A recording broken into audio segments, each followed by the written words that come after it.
What's going on, everyone? Welcome to another video on my channel. This is F.O.P. with Matt. Today's lesson will cover the A note, the F major chord, as well as incomplete measures. So let's begin. So let's talk about the A note. As we discussed in previous lessons, the key of A on a keyboard is located between the second and third black key among a group of 3 black keys. As demonstrated right here, this is the key of A on a standard keyboard. So far, we've talked about the C major chord and the G 7th chord. So let's do a little bit of a review on both. The C major chord is comprised of the notes C, E, and G, as highlighted on the far left of this example. It is used by the 1st, 3rd, and 5th fingers. Now this middle example is the G 7th chord, and as we've discussed, that is comprised of the notes B, F, and G. For the left hand, you're going to use your 1st, 2nd, and 1st finger, and for the right hand, you're going to use your 1st, 4th, and 5th finger to play these chords. Now on the far right of this example, this is what is called the F major chord. So this chord that we still haven't talked about is comprised of the notes C, F, and A. Now take a look at this example of how it's played. So I'm going to start off with the left hand. You're going to use your 5th finger, your 4th finger, and your 1st finger. So your 1st finger usually plays G, but it's also going to be shared with the note A. So you're going to play C, F, and A. Now for the right hand, you're going to use also your 1st, 4th, and 5th finger. So again, your pinky or the 5th finger shares the note G and is also going to play the note A. So once again, C, F, and A. You may notice that some pieces have what is called an incomplete measure. And that means that the first measure in a particular piece or song has missing beats or counts, and those missing beats can be found at the end of the song. So to eliminate any confusion, let's give you this example. Now, we haven't fully learned this note yet in the first measure. This is called an 8th note, and we're going to go over it in full detail in future lessons. But what I want to point out here is, notice that there's only 1 beat in the first measure. So this 8th note gets 1 beat, and you're probably thinking, okay, where are the other 3 beats? Assuming that this is 4/4 time signature.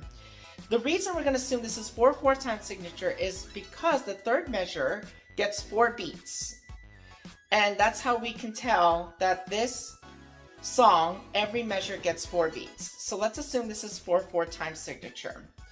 So I want to draw your attention to the end of this piece.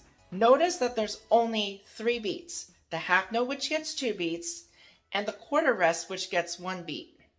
So the 4th beat then gets carried over back to the beginning of the song. So that's what's called an incomplete measure, is when the first measure has a missing number of beats, but then the rest of the beats can be found at the end of the song. So you're counting 3 beats at the end, and then that 4th beat can be found at the beginning of the piece. Now let's take a look at this practice exercise, which illustrates the A note, the F major chord, and incomplete measures. Before we begin this practice exercise, I do want to notate a few things. First, take a note at the first measure on the 2nd line. That's the A note we talked about, and that is going to be played by your 5th finger since it's on the right hand. Now, below that, notice the F major chord that we talked about. It consists of the notes C, F, and A on the bass clef. So you're going to use your 5th, 2nd, and 1st finger to play these notes. Finally, take a note at the incomplete measure in the beginning. Notice that the time signature is 4/4, but there are only 3 beats in this first measure. Now turn your attention to the last measure of the song. This is the missing beat. So this beat is connected to that first measure. So when you repeat, then that first measure is acting as a pickup into the next measure. And when you play this example and when I play it with you, you'll see what I mean. Now we're ready to begin this practice exercise. I'm going to play it 2 times. The first time while counting, and the second time, see if you can play it without counting. Let's begin. You're going to start on beat 2 because beat 1 is from the last measure of this song.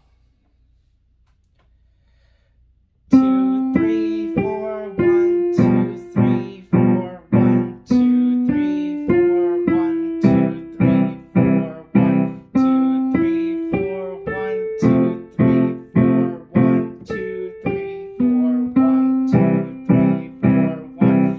3, 4, 1, 2, 3, 4, 1, 2, 3, 4, 1, 2, 3, 4,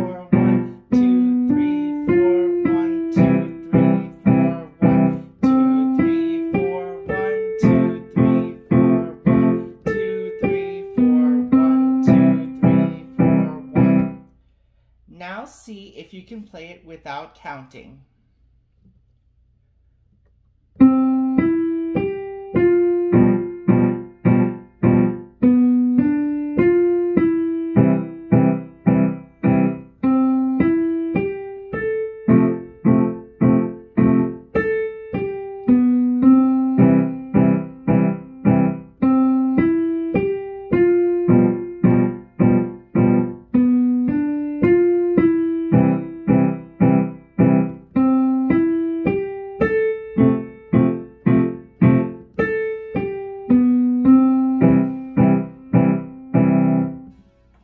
Well, that wraps up this video on the A note, the F major chord, as well as incomplete measures. Please remember to like this video, subscribe if you haven't already done so, and feel free to leave a comment below. But until then, I'll see you all on our next lesson.